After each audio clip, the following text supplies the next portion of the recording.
Another thing that you can do with the box model is actually control the width and height of any container. So let's say if you want to make the width of the main container more, you can simply come over here, go to your main selector and simply say width. And let's say if you want to make it, let's say 500 pixels, and you want to make the height, let's say the same. So height 500 pixel. Save, refresh, and you see it's 500 wide and 500 tall. If you want to play around with it, you right click, inspect, and you play around in the Chrome developer tools and adjust the size till you're happy. Now, for the most part, in the web world, you actually do not set a fixed height for the most part because you allow the container to grow based on the content that it has. So the content is less, it's going to just stop over here on this particular end. If the content is more, it's going to keep on stretching in height. Now, one other thing I want to share with you, which is about centering the content. So let's say if you want to replicate the design of Google, you see this particular container, they may have it inside a div, is in between the entire page. So let's say if you say, I want to make this entire section, the main section, in the middle of the page. How do you do that?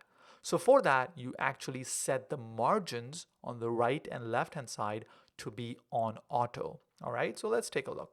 So if I go over here, if I just remove the height, it's too big, right? Let's keep it at auto.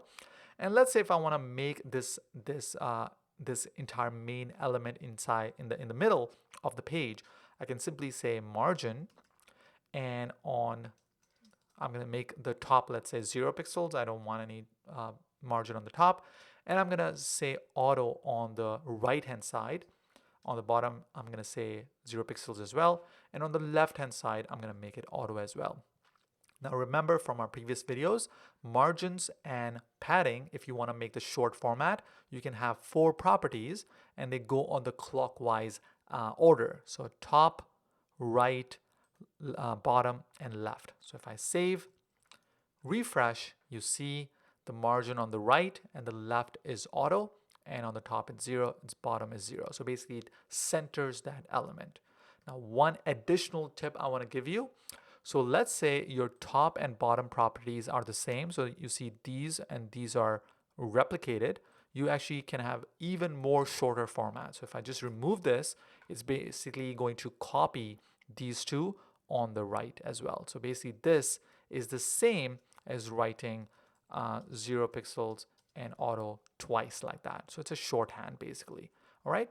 So with that, I leave you with width, height, and also how to make your containers, your elements, center of the page, horizontally center on the page with the margin left and right auto.